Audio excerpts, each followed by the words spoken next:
magia.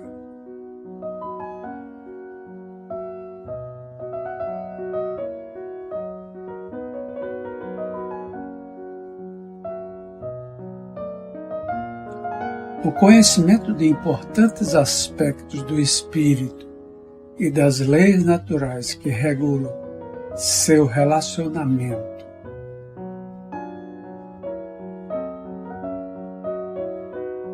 consigo mesmo e com os demais seres vivos foi muito extenso e profundo em remotas eras de que a história oficial não tem notícia.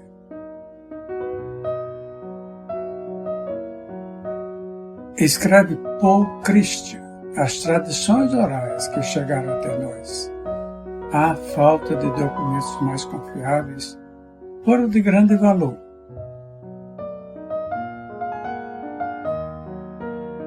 Mas no curso dos séculos tornaram-se desfiguradas como medalhões corroídos, cuja idade os arqueólogos tentam decifrar. Christian Paul, 1972.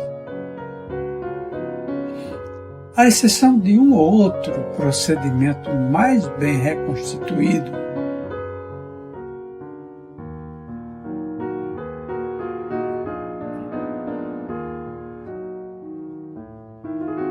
e uma ou outra teoria mais bem preservada,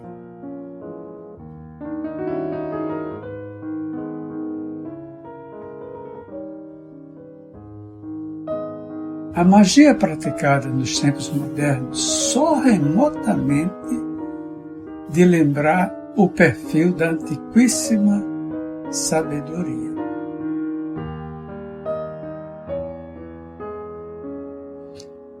Começa que poucas línguas preservaram o sentido correto do termo.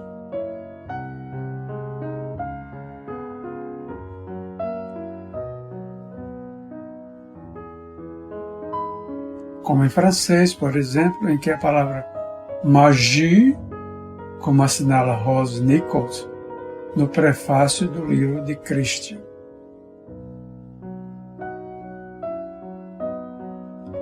deve ser considerada equivalente aos mistérios, tal como usada pelos escritores do período clássico.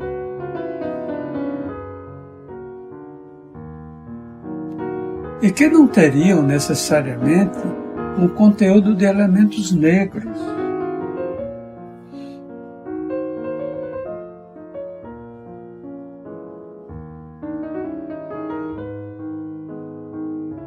Ou seja, a magia autêntica da melhor tradição antiga não era centrada na prática do que se convencionou chamar de magia negra.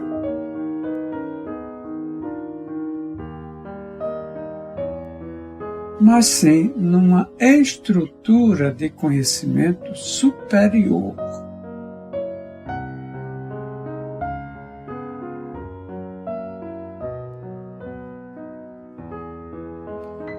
Como a existência de um Deus único, acima e além de toda a concepção humana,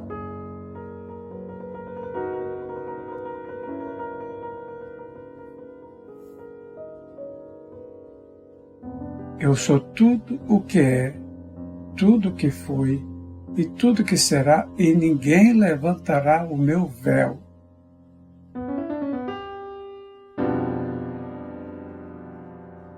Escreviam os antigos magos no pórtico de seus templos.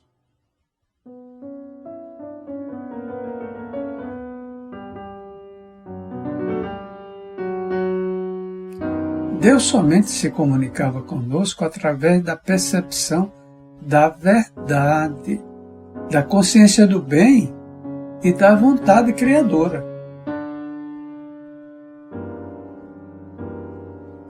Ele era a verdade, a justiça, a harmonia.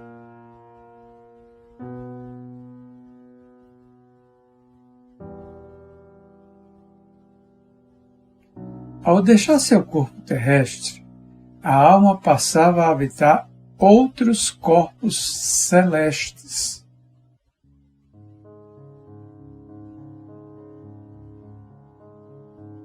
e por um processo de testes a que se submetia, recebia sua recompensa ou amargava na expiação de seus erros.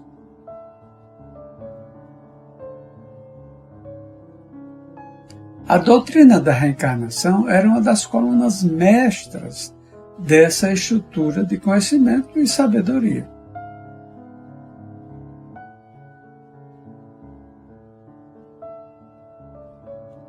Tecnologia adequada foi desenvolvida no Antigo Egito e certamente muito antes disso para obter-se o desdobramento,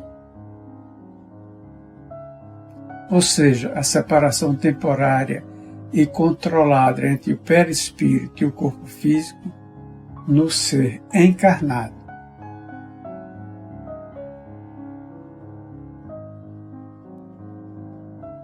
Relativamente livre da prisão celular, aqui válida no duplo sentido de célula biológica e célula prisão,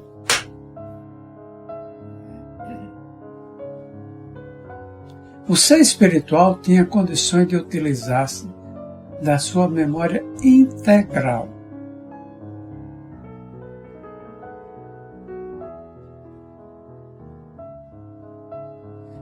E, portanto, de conhecimentos que na vida de vigília lhe seriam inacessíveis.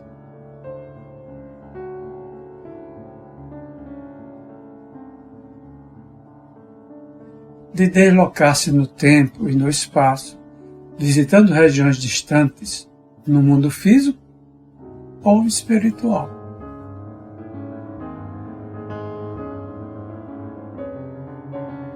De entrar em contato com seres encarnados e desencarnados.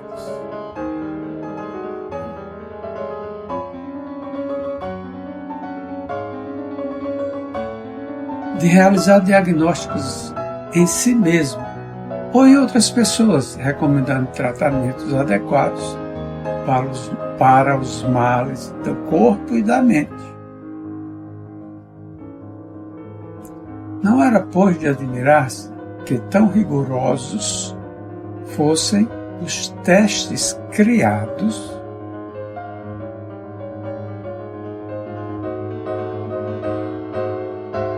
para não deixarem a mínima sombra de dúvida quanto às faculdades e à moral do candidato à posse de tais conhecimentos.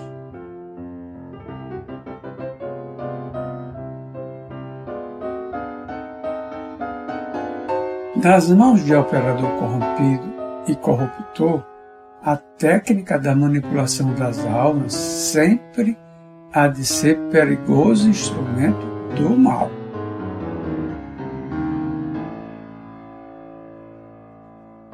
Tanto quanto potencialmente maravilhosa para aqueles que estejam firmemente decididos pela opção do bem.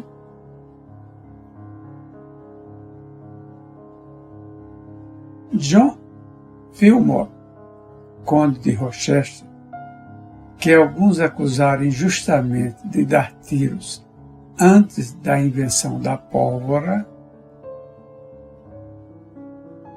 escreveu, na condição de espírito, no século passado, pelas mãos da senhora Vera Krjanovsky, notáveis histórias em que, excluído um ou outro retoque de imaginação, há informações de alto interesse.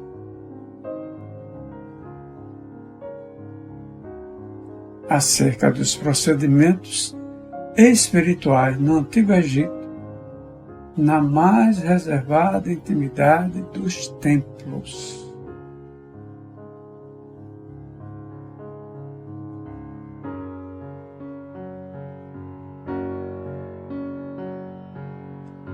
Edgar Cayce fala de templos hospitais, onde o doente físico ou mental era preparado, purificado e submetido a tratamentos, cuja técnica se perdeu posteriormente em práticas caricatas e até prejudiciais.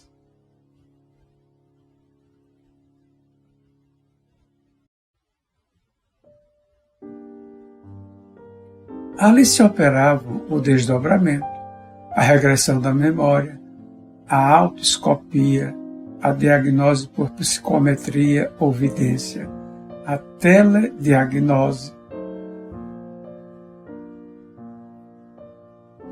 o tratamento por meio de passes, imposição de mãos ou à distância, por projeção de fluidos ou por visitas de médiuns desdobrados. Consultas espirituais a seres desencarnados mais evoluídos, materializações e desmaterializações. Transporte mediúnico de seres vivos e objetos.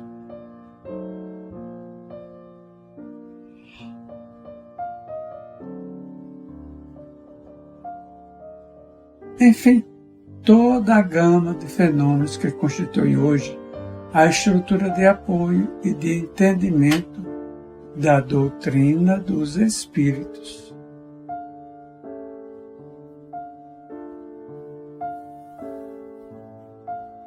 Posteriormente, algumas dessas práticas foram ressuscitadas na Grécia e em Roma.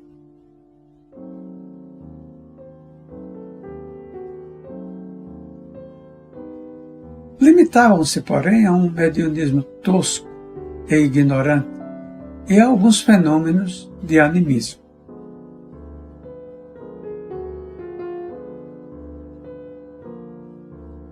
Que corriam por conta do próprio sensitivo e nada tinham de conotação espiritual.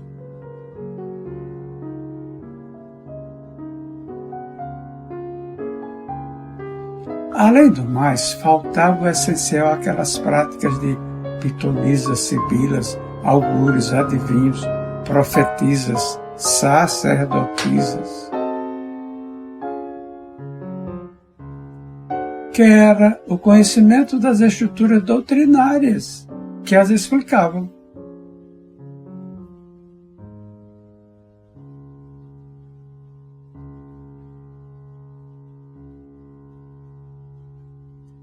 Para completar esse lamentável quadro de degradação, basta acrescentar que, com raríssimas exceções, essas práticas eram subordinadas a interesses grosseiros e imediatistas.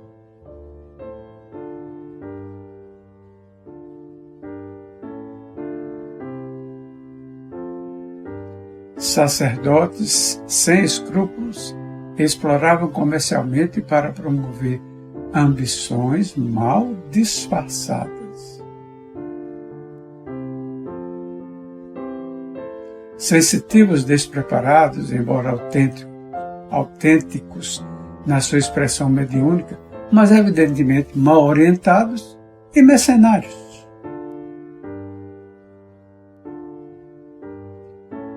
O suicídio político-social da Grécia na irracional guerra Atenas-Esparta.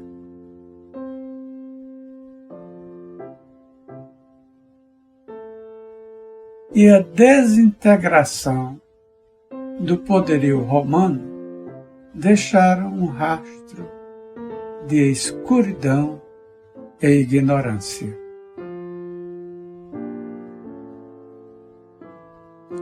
Em termos de prática espiritual autêntica e sustentada por razoáveis estruturas teóricas, a Idade Média é um período calamitoso.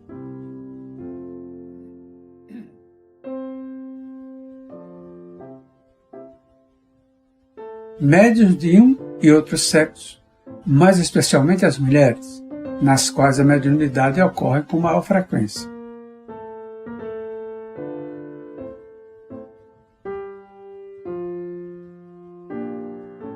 Viram-se caçados implacavelmente como cães danados.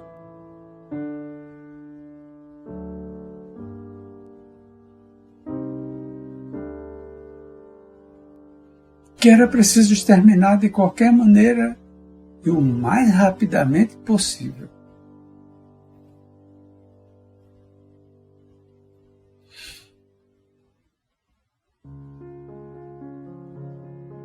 E assim, as faculdades mediúnicas, oriundas de uma exacerbação da sensibilidade, mas também com um componente biológico,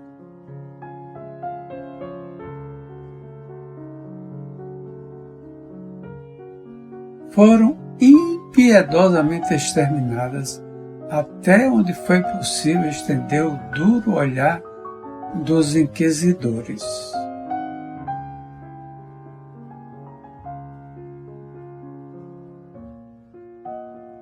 E o frio braço secular para torturar, enforcar, queimar e afogar criaturas humanas tão bem dotadas. Quando não as deixavam apodrecerem vivas em masmorras inatingíveis.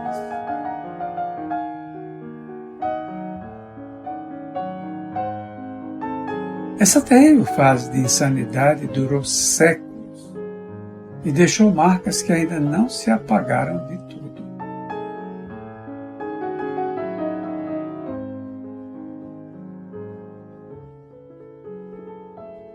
E cicatrizes que ainda sangram na memória de milhões de seres que viveram aqueles horrores.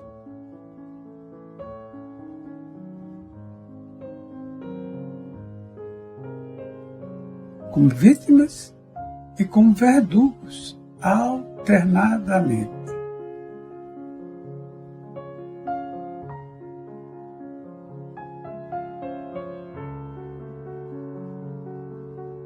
As vidas se sucedem e todos nós respondemos pelos nossos atos, por mais insignificantes que sejam.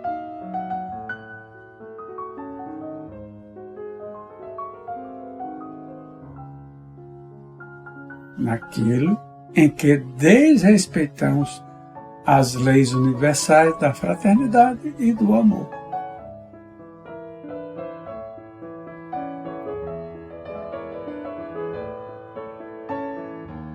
Não resta dúvida, na mente de muitos que foram essas matrizes de terror, de irracionalidade e de insanidade, que contribuíram fortemente para que a atitude da ciência moderna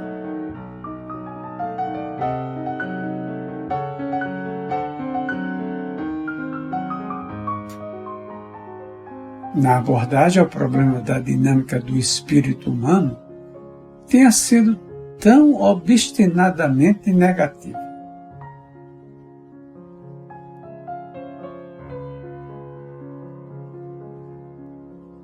Pedido emprestado a Carl Jung, um de seus achados, que ainda comentaremos.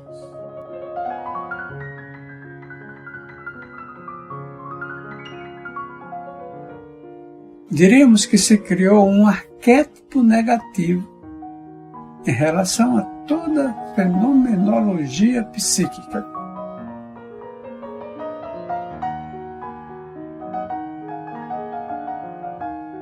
De tal maneira que a primeira reação ante um fato dessa natureza é habitualmente de rejeição.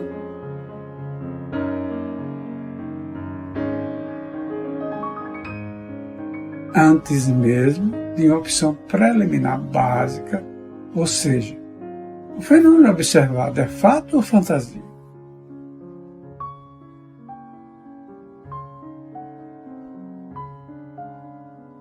Se é fato, não há como rejeitá-lo sumariamente, ainda mais quando explicações alternativas não conseguem abranger todos os seus aspectos.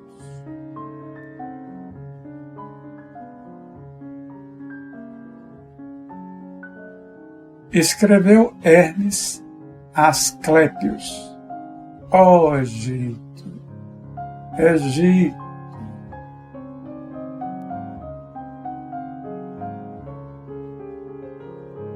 Não restarão de ti senão fábulas inacreditáveis às gerações futuras. E nada permanecerá de ti senão palavras talhadas na pedra. A memória e o tempo. Hermínio Miranda.